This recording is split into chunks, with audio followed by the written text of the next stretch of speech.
Hello everybody. In this video, we will learn about the motion of inferior and superior planets and the path they take around the Sun. The first motion we'll discuss is rotation. Although it appears we are standing still, we are in fact moving with Earth at very high speeds. The speed of Earth's rotation at the equator is over 1600 kilometers per hour. All planets rotate around an axis, although the direction of rotation varies greatly from planet to planet. The speed of rotation also varies greatly between planets. The planet with the fastest rotation is Jupiter. A day in Jupiter lasts less than 10 Earth hours. The planet with the slowest rotation is Venus. A day in Venus lasts 244 Earth days. The second type of motion is revolution. In addition to rotation around its axis, Earth and all other planets are revolving around the Sun. It takes a year for Earth to complete one revolution of the Sun. Based on the distance traveled and the time it takes, Earth's orbital velocity is 30 kilometers per second, or more than 100,000 kilometers per hour. The Sun is also moving about our galaxy, along with all other stars in the solar neighborhood, at speeds in excess of 70,000 kilometers per hour. The galaxy itself is moving, and the rotation of the Milky Way is carrying us around the galactic center at speeds of about 800,000 kilometers per hour. Finally, galaxies are also being carried along as the universe expands. We'll now focus on the motions we can observe and measure. Although all stars are moving randomly at very high speeds, they are also far away and we barely notice their movement. The relative motion is so small that stars remain on the same position over the period of a human lifetime. The motion of planets through the sky, however, is very noticeable. It is also very orderly and predictable, unlike the motion of stars and galaxies. Ancient astronomers noticed this orderly motion and tried to understand it and predict it.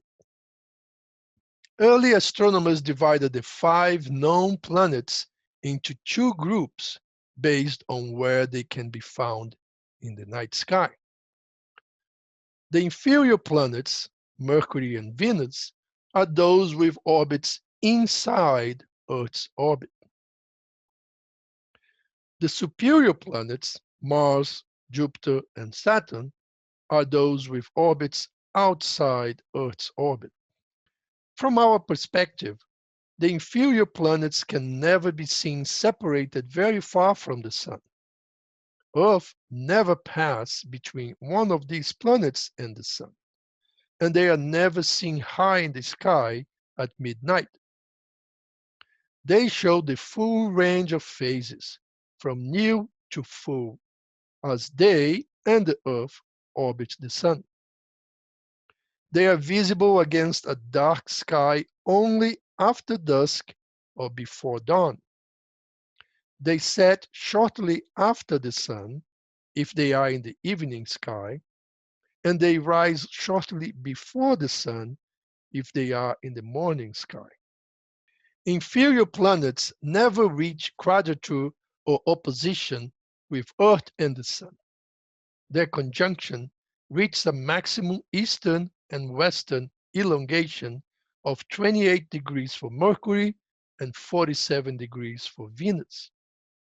A superior conjunction forms when an inferior planet is located on the opposite side of the Sun to Earth. The planet is seen on its full illumination phase. An inferior conjunction forms when an inferior planet crosses between Earth and the Sun. When this happens, the planet is in its new phase and can be seen occasionally transiting the Sun. This figure shows the rare transit of Mercury on November 11, 2019. Superior planets have orbits that lie outside Earth's orbit. Unlike the inferior planets, they can be seen in the sky at any time of the day or night and appear to move along the ecliptic on paths that seem independent of the motions of the Sun. They can reach quadrature, opposition, and conjunction with Earth and the Sun. During conjunction, a superior planet is on the same side of the sky as the Sun, which makes it difficult to see. In this configuration, it rises with the Sun and does not appear in the night sky. During opposition, a superior planet is located opposite the Sun in the sky, at its closest point to Earth. In this configuration, it rises at sunset, will be high in the sky at midnight, and will set at dawn. During quadrature, a superior planet is located at right angles to the Earth-Sun line. When in eastern quadrature, the planet will rise at noon and set at midnight. When in western quadrature, the planet will rise at midnight and set at noon. All planets orbit the Sun on nearly circular paths. Mercury and Mars have the most elliptical orbits, but even those are difficult to distinguish from circles. In general, the planets move eastward relative to the fixed stars. This is called direct motion. This motion is non-uniform, meaning planets are not always moving at the same speed, because they speed up at the perihelion, its closest approach to the Sun. But sometimes, for a few weeks, planets move in a westward direction relative to the stars. This is called apparent retrograde motion and is observed in all planets. Inferior planets undergo retrograde motion around inferior conjunction. Superior planets undergo retrograde motion around opposition. As we already saw, explaining apparent retrograde motion is much easier in a heliocentric model where the Sun is at the center of the solar system. But it's not so easy to explain if you consider that all celestial objects revolve around Earth, as in the geocentric model. As we'll see in the next chapter, the ancient Greeks used very complex mathematical tools to try and explain the retrograde motion of planets. In summary, we learned that all celestial objects are moving through space, including galaxies, stars, and planets. The universe itself is expanding. But because the stars are too far away, we do not notice their movement. Planets, unlike stars, have motions that are very apparent and orderly, which makes it easier to observe and predict. Inferior planets, those inside Earth's orbit, follow the Sun across the sky and are only visible right after dusk or right before dawn.